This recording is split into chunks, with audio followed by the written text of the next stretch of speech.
자, 2010년 뇌물고시 1문을 같이 보도록 할게요.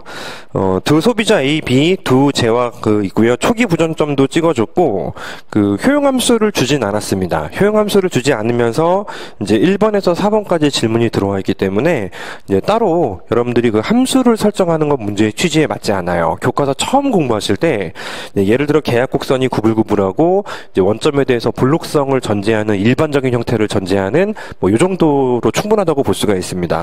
자발적인 교환을 통해 달성할 수 있는 모든 가능 배분을 우리가 일반적으로 이제 에저스 상자 그 자체로 보고 있죠. 실현 가능 배분을 일반적으로 에저스 상자라고 이야기를 하고 있고요. 현재 지금 총 부존량 자체가 정사각형으로 그림을 그려야 되겠습니다. 각각 10개씩 존재하기 때문에 이 전체 모두 다가 바로 실현 가능 배분이다라고 적시하시면 될 것 같고요. 그리고 교환 이전의 초기 배분도 도표에 명시하시오. 현재 왼쪽 위 여기 얘의 원점 기준으로는 1,9라는 좌표가 설정되어 있죠. 이 정도만 마킹하시면 됩니다. 만약에 물어보는 순서가 이제 바뀌었으면 조금 다른 이야기를 할 수도 있었어요. 참고입니다. 참고. 초기 배분점을 이렇게 찍고 그거를 고려해서 이제 실현될 수 있는 부분을 나열하라고 했다라면은 얘는 안 돼요. 이쪽으로 가는 거는 B가 거절할 것이고 이쪽으로 가는 건 강단조성 때문에 A가 거절할 것이기 때문에 여기 가능하고요. 여기도 가능했었을 겁니다. 조금 다른 답이 나올 수도 있었지만 이 문제는 이제 물어보는 순서를 고려했을 때는 그런 복잡한 상황을 요청한 것은 아닙니다.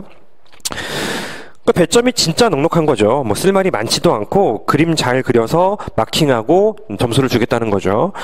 두 번째, 파레토 효율적 배분을 설명하고 상자 도표에서 어떤 배분이 파레토 효율적인지 표시하시오. 얘는 그래도 쓸 말이 조금 늘어납니다.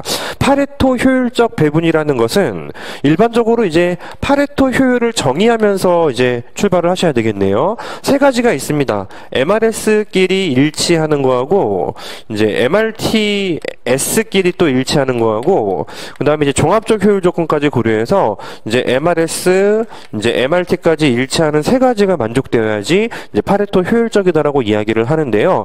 제가 이제 여러분들에게 습관적으로 조금 이제 가미하라는 것이 이론을 정리했으면은 설문의 경우는 이제 어떻다라는 서술을 하는 게 중요하다고 말씀을 드리는데요. 설문의 경우 생산을 고려하지 않고 교환 경제만 고려하기 때문에 얘만 만족하면 된다. 그리고 의미를 조금 더 쓰는 겁니다. 배점이 넉넉하기 때문에 그렇죠. 이제 MRS가 일치한다라는 건 소비자가 인식하는 주관적인 이 가치를 말하는 것인데 양자가 다른 경우에 교환을 통해서 더 효율적인 상태로 갈 수 있음을 간단하게 서술하는 것. 이 정도만 추가시키면 충분하다라고 판단이 돼요.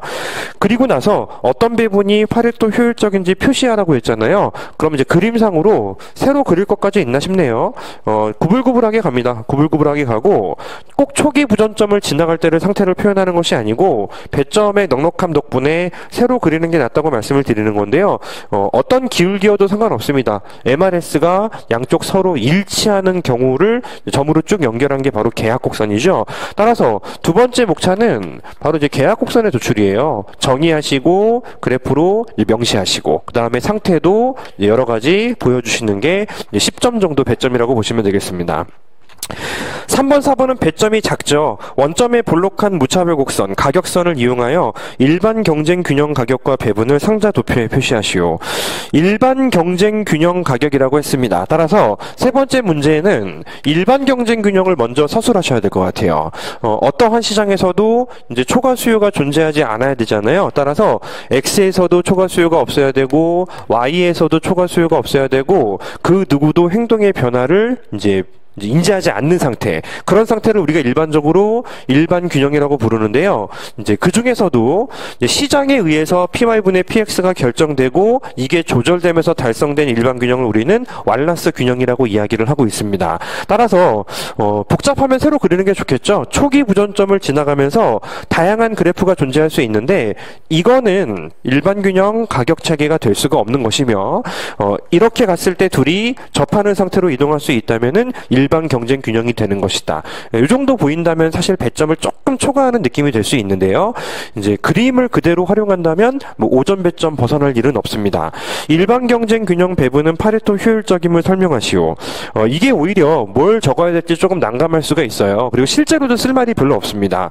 일반 경쟁 균형 배분을 저 위쪽에서 제가 지금 적시를 했어요. 두 번째에서는 MRS가 일치한다고 했고, 세 번째 문제에서는 이렇게 초과 수요가 존재하지 않는다라는 기준으로 설정했는데, 그러려면 이 위에 올라가야 한다라는 서술 외에는 쓸 말이 별로 없습니다. 일반 균형이 달성되면서 초과 수요가 존재하지 않는 점으로 이동하게 되면 그 위는 계약 곡선 위일 수밖에 없기 때문에 이제 설문 2에서 서술한 파레토 효율성이 만족되는 점들의 집합이다. 배점에 비해서 실제로는 이제 물어보는 질문에 대한 답이 쓸 말이 많지는 않기 때문에 핵심을 잘 집어주는 것만으로도 충분한 점수를 따낼 수 있는 그런 타입의 문제입니다. 계속 비슷한 말씀을 드리고 있죠. 쓸말 없으면 어지간하면 적고 넘어가세요. 뭐 계속 뭐 구구절절하게 이것도 적고 저것도 적으려고 하고, 그러니까 의식적으로 경작은 더더욱 그렇습니다. 뭐 10점이 한 페이지를 적어야 무슨 내가 예의를 갖춘다라는 느낌으로 가실 수 있는 과목이 아니에요. 때로는 봐요. 10점이 반 페이지 조금 넘는 정도로도 10점을 따낼 수 있다라면 5점이면은 한 3-4줄 정도로도 다 따낼 수 있는 거예요. 중요한 핵심 포인트라면 문제의 취지를 내가 이제 제대로만 서술해 준다라면은 분량이 중요한 과목은 아니기 때문에 그런 부분들을 항상 염두에 두시는 게 좋겠습니다. 2문으로 넘어가시죠. 최근 정부는 경기를 활성화시키기 위해서 재정 지출을 늘리고 조세 부담을 낮추는 정책을 시행하고 있습니다. 이러면 재정 적자가 지속적으로 발생하는 패턴이 되겠죠. 이에 따라 급증하는 재정 적자를 보존할 수 있는 방법을 개방경제의 균형 국민소득 결정식을 사용하여 이론적으로 설명하시오. 그리고 재정지출 확대가 소비, 투자, 경상수지 등 경제 변수에 미치는 영향을 설명하시오. 제 눈에는 일단은 큰 목차가 2개인 것 같습니다. 문장이 끊겨 있으니까 목차 크게 2개 짜시고요. 큰 목차 내에서도 배점이 넉넉함을 고려할 때에는 소목차가 조금은 들어갈 수 있을 거라고 생각합니다. 따라서 첫 번째 질문에 대한 답을 위해서는 일단 기본적으로 이제 개방경제 가정할 때의 국제수지 항등식 국민균형소득 결정 이론을 도출할 필요가 있겠죠. 배점 충분히 넉넉해요. 따라서 첫 번째는 이제 국민소득, 그냥 우리가 이제 국제수지 항등식이라고 공부를 하지만 문제에서 다양한 표현들을 쓸 수 있기 때문에 국민소득 결정식의 도출 이렇게 따라가는 게 좋아요. 따라서 도출을 먼저 하셔야 되는데 이제 쭉 나열하게 되면은 뭐 간단하게 갑시다. Y-가 아니고 이제 내셔널 세이빙 마이너스 투자는 사실 NX까지 정돈하는 게 좋겠고요. 이왕이면 도출하는 과정에서 큰 시간이 차이가 안 난다고 판단되면 마이너스 KA까지 잘 언급하시는 것이 분명히 좀 의미가 있을 거라고 생각합니다. 그리고 나서 이제 두 번째 이제 재정 적자를 보존할 수 있는 방법을 찾는 것인데, 이제 재정 적자가 이제 나타나게 되는 수식 중간 గిం검다리는 여기까지 끌고 내려오는 단계가 아니고요. 아마 여기쯤에 적혀 있는 무언가를 정돈하는 것이 될 것입니다. 정부가 G-T 하면 이게 쓴돈이고 이게 조세를 낸 거잖아요. G-T라는 충격이 발생하게 되는 것인데, 재정 적자가 실제로 이제 발생하는 과정을 보여주기 위해서 G-T를 나머지를 넘기면서 항등식으로 정돈을 한 것뿐입니다. 그 오른쪽에는 Y-C-T 이게 지금 공통적으로 따라 붙게 될 것이고, 그리고 남아있는 게 투자, 그리고 마이너스 X 마이너스 수입, 이런 식으로 수식이 정돈이 될 거란 말이에요. 여기서 많이 좀 혼란을 느끼시는 분들이 계신데, 직관적으로 판단하면 오히려 혼란을 느끼지 않지만 수식을 보면서 생각하면은 뭔가 이제 적혀있는 해설지도 조금 이제 헷갈린다라는 느낌이 들 수도 있는 부분이 바로 이 부분인데요. 재정 적자를 보존하기 위해서는 직관적으로 정부 지출을 줄이면 되죠.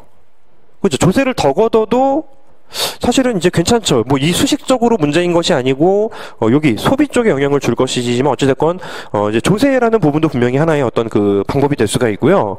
이제 돈을 좀 많이 벌면 되잖아요. 조세를 많이 걷기 위해서 정액세가 아니라면은 이제 소득을 끌어올리는 방법도 하나의 방법이 되잖아요. 직관적으로 판단하면 방향성이 틀리지 않아요. 근데 이 수식 가지고 풀려니 좀 헷갈리는 겁니다. 재정 적자를 줄여야 되는 것이기 때문에 이거를 줄인다면이라고 착각할 수 있다는 거죠. 자, 현재는 이게 지금 현재 어떤 경제의 재정 적자를 의미하는데 재정 적자가 늘어나서 왼쪽이 커져버린 상태라고 이제 판단하시는 게 맞다는 거예요. 왼쪽이 커져버린 상태를 등식으로 만들기 위해서는 이거를 내리든지 왼쪽을 높이든지 둘 중에 하나의 방법이다라고 인지를 하실 수밖에 없지 않겠습니까? 따라서 이 화살표 방향을 서술할 때 정밀하게 판단을 내리는 것 자체가 약간은 이제 좀 시간이 걸려도 괜찮을 것 같아요. 직관적인 판단이 먼저죠. 재정 적자를 보존하는 것이 지금 현재 목표이기 때문에 정부 지출을 줄이는 거, 조세는 일단은 뭐 상관없어 보이지만은 이쪽에 영향을 주게 되죠. 증세하게 되면은 소비라는 측면이 감소하면서 전체값이 올라가니까 되잖아요. 이 경제를 성장시키는 것도 하나의 방법이고, 투자 자체를 올리기 위해서는 투자 자체를 떨어뜨리는 것도 하나의 방법이 되겠습니까? 되겠죠. 경상수지를 줄이는 것도 방법이 되고요. 수입을 늘리는 것도 방법이 되고. 그러니까 다양한 방법들이 사실은 화살표 방향에 의해서 결정이 될 가능성이 있다는 거예요. 그래서 재정 적자만 놓고 봤을 때에는 일단 기본적으로 보존하기 위해서 왼쪽을 이제 감소시키는 방법으로 해결하는 것도 있을 것이고, 오른쪽을 늘리는 방법으로 해결하는 것도 있을 것이다. 따라서 이제 이 국민소득 결정식을 쓰지 않고 그냥 일반화해서 정리하게 되면 분명히 감점을 당하게 될 것이고, 이제 그렇지 않고 좀 이제 문제에서 수식을 그대로 쓰면서 정돈하는 것을 일단은 필요로 하는 것 같습니다. 두 번째 목차는 사실 소결에 가깝죠. 이 결과 재정 지출을 확대하는 과정에서 이제 소비 투자 경상수지 경제 변수에 미치는 것은 재정 적자를 보존하는 과정에서 볼 수 있듯이 소비 투자를 위축시키거나 경상수지를 악화시킬 수 있을 것이다. 문제에서 물어보는 거 다 하나하나 수식 그대로 따라갈 수가 있게 되는 거죠. 자, 두 번째, 조세 경감이 물가 수준 국민소득 조세 수입에 미치는 영향에 대해서 이 어찌 무책임한 문제가 아닐 수 있습니까? 여러 학파의 견해를 논하시오. 어디까지 하라는 거예요? 어디까지 하라는 겁니까? 고전학파? 케인즈 자체? 케인즈 학파? 통화론자? 새케인즈 학파? 새고전학파? 새케인즈 학파? 어디까지 하라는 거예요? 굉장히 애매하죠. 공급주의 경제학자? 실제로 문제가 조금 묵책임한 편은 분명히 맞는 것 같습니다만, 일단은 기본적으로 여러 학파의 견해가 조세 경감이라는 전통적인 아이디어를 꺼내기 위해서는 일단은 대표적으로는 케인즈 계열 대표주자고요, 고전 계열 대표주자를 집어넣으면 됩니다. 근데 케인즈의 마인드가 새 케인즈 학파에서 달라지는 건 아니잖아요. 또 고전 계열의 마인드가 새 고전 학파에서 달라지는 것도 아니잖아요. 따라서 배점이 뭐 매우 큰 건 아니기 때문에 케인즈 학파적인 마인드로 일단은 서술을 먼저 진행을 했습니다.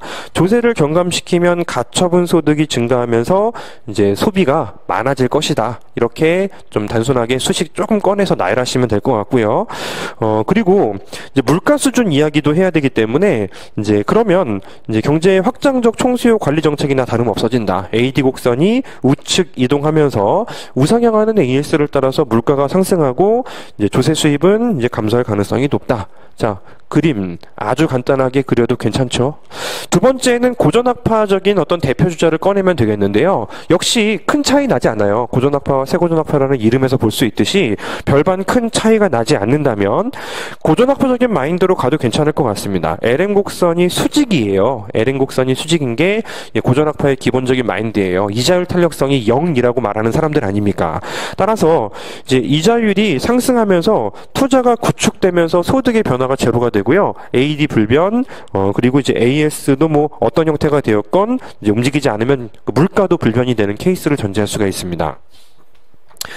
RET를 꺼냈어요. RET를 꺼내서 이제 고전학파적인 마인드가 담겨 있는 것은 맞지만 이제 일반적으로 감세 정책 하면은 케인즈와 대조적으로 이제 위치시키는 게 RET 아닙니까? 따라서 RET를 꺼내면 정액세를 가정할 때는 민간들이 조세 감소분만큼 공채 발행을 예상하여 가처분, 가외적 저축을 증가시키므로 가처분 소득이 불변이 되어서 처음부터 곡선이 움직이지도 않는다라는 거죠. 고전학파하고 조금 다른 것은 고전학파는 움직여도 구축된다라는 것이고, 있고 RET는 처음부터 움직이지 않을 수도 있고 이제 만약에 비례세 등이라면은 상당히 상쇄가 되면서 많이 움직이지 않는다는 이야기를 할 수 있기 때문에 꺼낼 가치가 있는 것 같습니다. 그리고 네 번째는 이 세고전학파, 고전학파가 뭐 비슷한 개념이지만 얘는 뭐 사실상 LM이 수직이고 케인즈하고 세케인즈 학파는 뭐 따로 적을 이유가 별로 없어요. 거의 비슷하단 말이에요. 이제 세고전학파에서 가장 대표 주자인 RBC 이야기하는 것도 나쁘진 않겠다. 따라서 일회적인 조세의 감소, 그 다음에 영구적인 조세의 감소. 왜요? RBC의 기본 모형은 기본적으로 눈부신 미시 경제학의 발전을 이제 거시적으로 접목시키면서 만든 모형이에요. 따라서 우리가 이제 RBC 모형을 쓸 땐 두 가지 방식으로 쓰죠. 첫 번째는 이기간을 가정하는 모형으로 쓰기도 하고, 두 번째는 더 확장시켜서 다기간으로 가정하는 모형을 쓰기도 합니다. 일회적인 조세의 감소는 소비를 변화시키지 않아. 하지만 지속적인 소비의 감소는 이제 소비를 이제 변동시킬 가능성이 생기게 될 것이다. 이런 부분들을 잘 정돈하는 거 보이시면 될 것 같습니다. 따라서 좀 난감한 문제이기도 해요. 뭐 보통은 두 개의 학파를 비교하시오라는 문제로 나오는데 뭐 이때만큼은 여러 학파를 비교하시오라는 문제가 이제 등장했기 때문에 조금은 난감했던 케이스라고 생각되기도 합니다만, 그렇다고 뭐 배점이 막 20점, 30점 옛날 스타일은 아니어서요. 13점 내에서 적당하게 정리하실 수 있는 만큼 정돈하시면 될 것 같습니다. 자, 세 번째 문제예요. 세 번째 문제는 이제 국제경제학 테마가 이제 포함이 되어 있는 문제이기도 하고, 또 경제학에서도 안 다루는 내용도 아니죠. 외환위기 이후 자본에 빠른 해외 수출, 뭐 재밌는 이야기가 많이 적혀 있는데요. 문제는 두 번째 줄 중단부터 이제 시작합니다. 경기 회복을 위해 확장적 금융정책을 펼 경우 외환시장의 불안 현상을 자산시장 균형이론과 구매력 평가서를 이용하여 장단기로 나누어 분석하시오.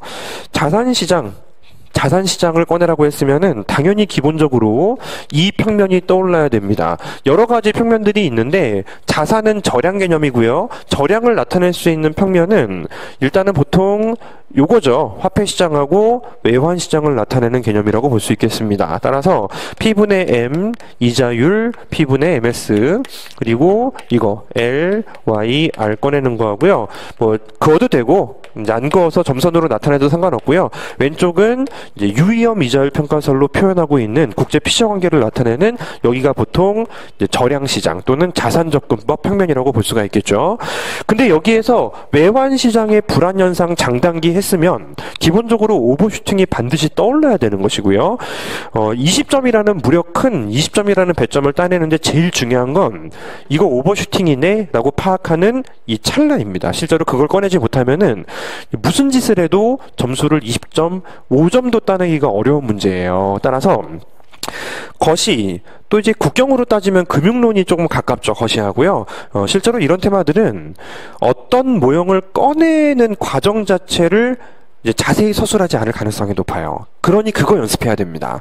미시는 문제풀이를 연습하는 이유는 많이 풀어보면서 실수도 좀 막고 이제 문제 푸는 유형도 좀 익히고가 목적이라면, 거시의 문제풀이의 목적은 그런 의미도 있지만 이제 어떤 모형을 어떤 질문에서 꺼내야 되는지를 좀 판단하고 연습하는 것도 굉장히 큰 의미를 가져요. 오버슈팅 자체를 꺼냈으면 이거는 제가 지금 길게 설명할 내용이 더 이상 아니게 되죠. 가정 5가지 잘 깔아주고요. 단기 물가 경직성, 그 다음에 유의엄 이자율 평가설, 화폐 시장의 균형, 그리고 이제 자본의 자유로움, 자본 이동의 자유로움. 그죠? 그리고 이제 제일 중요한 게 이제 회귀적 예상이죠. 회귀적 예상에 의해서 미리 곡선이 이동할 수 있는 합리적 기대를 대체하는 개념이요. 빨리 합시다. 통화량을 증가시키면은 필기하지 마세요. 오른쪽으로 가면서 국내 수익률 곡선은 떨어지는데, 그러면 나중에는 지금 물가가 오르지 않았더라도 장기에는 구매력 평가설이 성립되면서 환율이 오를 거 아닙니까? 이를 회귀적 예상에 의해서 미리 상단으로 곡선을 올려놓습니다. 따라서 여기까지 환율이 치솟고요. 장기에는 물가가 통화량과 똑같아지면서 원래대로 돌아오면은 여기로 장기 균형이 달성되는 거죠. 따라서 이 둘 사이 거리를 오버슈팅, 그리고 외환시장의 불안 현상이라고 부르는 것입니다. 그래서 오버슈팅을 물어보는구나 라고 판단이 들었으면 그 다음은 얼만큼 또 성실하게 내가 그쪽 테마를 적을 수 있도록 준비해 놨느냐, 이렇게 자연스럽게 연결될 수 있는 문제라고 보시면 되겠어요. 두 번째, 위기 이후 세계 각국은 경기 부양을 위해 다양한 정책 수단을 동원하고 있는데 변동환율제, 비교적 자유로운 경우 ISLM BP 그리고 선택한 정책이 장기적으로 국민소득과 물가에 어떤 영향을 미치는지까지 물어보고 있습니다. 단기적으로는 ISLM BP 하시면 되겠고 장기적으로는 어차피 잠재 생산량으로 돌아오는 것을 정리하시면 되어서요. 실제로 장기 균형을 답하는 것은 큰 배점이라고 볼 수 없고요. 단기 균형에 대해서 이야기를 잘하는 부분이 가장 중요한 포커스라고 판단이 됩니다. 근데 이제 다양한 정책 수단을 동원하고 있는데 여기서 디테일한 수단들을 꺼내라는 것은 아닙니다. ISLM BP를 쓰라고 했으면 재정정책과 통화정책 이야기만 하시면 될 것 같아요. ISLM BP에서 또 연습 좀 간단하게 한번 해볼까요? ISLM BP에서 BP가 완만해요. 그렇게 가정되어 있습니다. IS 또 LM. 그럼 이제 재정정책은 이렇게 경제를 오른쪽으로 보내니까요. 1점을 일시균형으로 만들면서 국제수지가 흑자가 되는 것이죠. 국제수지 흑자가 되면은 이제 외환 시장에서는 자본의 유입이 많아지면서 이제 환율이 떨어지게 됩니다. 마샬러너 조건을 기본적으로 가정하는 모형이므로 경상수지가 악화되면서 IS 곡선과 BP 곡선이 왼쪽으로 이동하게 되는데요. 그때 IS가 BP보다 더 작게 움직일 수 있도록 만들어 주시면 되겠고, 그래서 달성된 이 둘 사이의 거리가 바로 AD 곡선의 우측 이동폭이라고 볼 수가 있겠습니다. 자, 통화 정책을 펼치면 보세요. LN 곡선이 오른쪽으로 이렇게 이동하는 현상이 발생하게 되죠. 오른쪽으로 이동하는 현상 때문에 경제균형 1점에서는 오히려 이제 적자가 발생하게 될 것입니다. 국제수지 적자가 발생하면서 외환시장에서 환율이 오히려 초과 수요로 올라버리게 될 것이고, 환율이 상승하면서 IS와 BP가 따라 붙게 되는데요. 그때 IS가 이제 BP 곡선보다 더 조금만 이동할 수 있도록 만들어주면 되고요. 그 폭이 바로 AD의 이동폭이라고 볼 수가 있겠습니다. 사실은 재정정책하고 통화정책의 절대적인 규모를 두고 비교하는 문제는 사실 성립되기가 좀 어려워요. 정책의 속성 자체가 완전히 다르기 때문에 그렇고요. 따라서 그냥 각계적으로 두 개 분석하는 문제라고 생각하시면 되고요. 어떠한 경우를 가정하더라도 이건 단기였던 것 같고, 어떠한 경우를 가정하더라도 총수요 곡선이 움직이는 이상은 이제 잠재 생산량으로 돌아올 것이기 때문에, 따라서 간단한 그래프 하나면 되죠. 여기 물가가 이제 상승하는 충격으로 인해서 경제는 장기 균형이 될 것이다. 이렇게 정돈하시면 될 것 같습니다. 세 번째, 경기 회복 과정에서 각국의 출구 전략을 검토하고 있는데 정책 공조를 펼쳐야 한다는 주장이 제기되고 있고, 이에 대한 논거를 제시하시오. 약간 곤란해진 것이 배점 10점만 돼도요, 이제 유사 문제 있어요. 유사 문제가 또 있는데, 그 ISLM BP 이국 모형을 쓰면은 한 10점 정도 배점이라면 충분히 커버가 됩니다.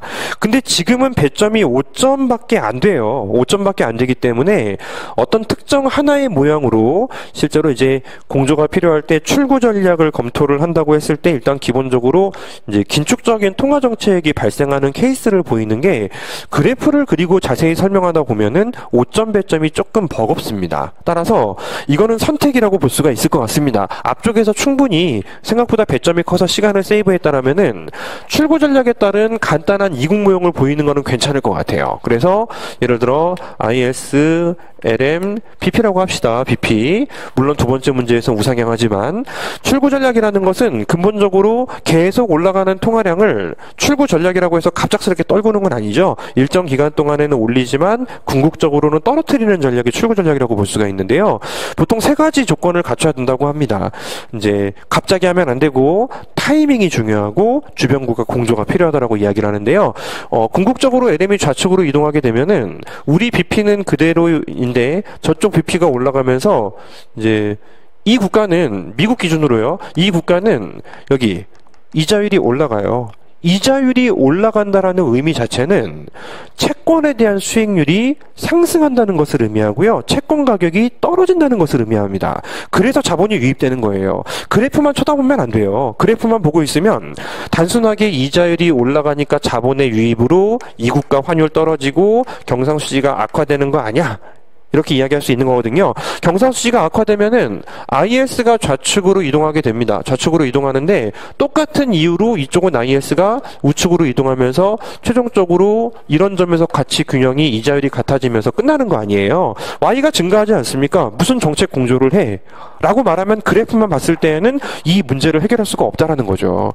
따라서 서술식으로 한번 제가 정돈을 해봤습니다. 서술식으로도 좀 준비할 필요 있어요. 배점이 10점이라면 일반적인 그래프적인 분석과 이제 현실적인 측면을 반영하는 서술이 이제 플러스 되면 될 것 같은데요. 일단은 지금은 이제 그래프적인 이야기도 담길 수 있지만 배점 5점을 고려할 때에는 서술에 조금 더 포커스를 맞추면 어떨까. 일단은 정책 공조가 필요하다라는 것이기 때문에 아니 이렇게 한번 보면은 주변국의 Y가 증가하니까 괜찮은 거 아니냐라고 하시면은 공조가 필요 없다라고 말하면 곤란한 거예요. 실제로 미국이 다른 국가들하고 모여서 우리 이제 탈출할 거야라고 이야기를 이제 상의하진 않아요. 하지만 정책을 펼치기 전에 충분한 시간을 주죠. 언젠가부터 할 것이다. 내년에는 4번 올릴 것이다. 못 올릴 것 같으면 분위기를 조금 주고 실제로 그거 자체가 공조에 가깝다고 보시면 돼요. 대비할 시간을 주는 것이고 그 당시 가장 이제 국가들이 우려했던 것은 미국으로의 자본의 유입, 즉 본국에서의 자본의 유출입니다. 따라서 여기서 그림으로만 보일 수 있는 부분이죠. 사실 미국으로 자본이 유입되고 다른 국가들은 자본이 유출되는데 그림에서 나타나지 않는 굉장한 리스크가 있잖아요. 특히 이제 개발도상국이나 좀 지금 한참 올라오고 있는 국가들은 자본이 유출되면은 보통은 이제 만기 불일치의 문제를 보통 가지고 있기 때문에 이제 갑자기 나가면 단기로 나가는 게 지들이 빌려줄 때는 장기로 빌려줬단 말이에요. 갑자기 못 갚아요. 그러니 금융시장이 확 불안해질 수 있습니다. 그러다 보면은 나가면서 만약에 우리나라의 그 미국 달러가 나간다고 생각해 보세요. 환율이 오르죠. 갚을 돈이 더 늘어나요. 원화 가치가 떨어지기 때문에. 따라서 금융시장을 중심으로 일단은 문제가 생길 수 있다. 양적 완화를 통해서 유입된 자금이 급격히 빠져나가면 환율이 상승하고 장기적으로는 뭔가 이제 괜찮아질지 몰라도 단기적으로는 또 경상수지가 악화될 수 있다는 것.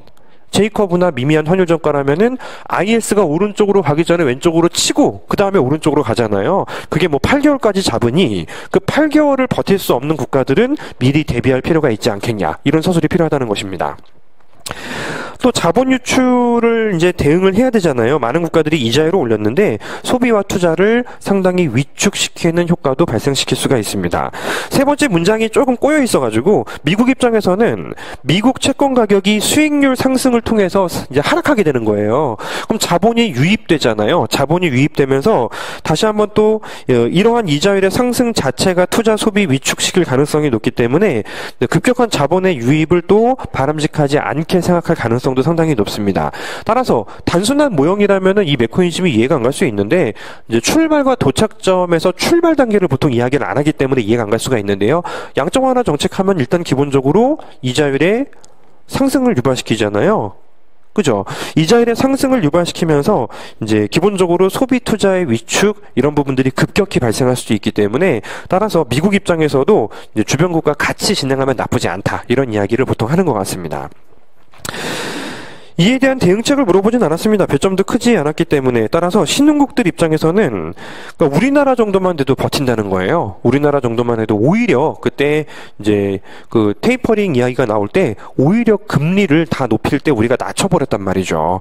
우리는 더 버틸 수 있는 국가고 더 이제 금리가 낮아서 투자 소비를 촉진시켜야 되겠다. 뭐 이런 이야기를 좀 진행할 수 있었던 국가였기 때문에 신흥국들도 그런 식으로 이제 우리나라처럼 되면 되겠다라는 거를 대책으로 쓸 수 있지만 뭐 물어본 건 아닙니다. 그래서 이 산문 자체는 약간 조금 현실적인 측면에서 이론이 중심이에요. 뭐 오버슈팅 모형이 중심이고 ISL은 BP가 중심이고 이까지 거 5점밖에 안 되잖아요. 뭐 안 써도 당락에는 결정을 이제 영향을 주지 않지만 적당히 썼을 때 0점이 나오기는 어려운 테마 중에 하나. 충분히 나열식으로 잘 작성할 수 있어야 될 것 같습니다.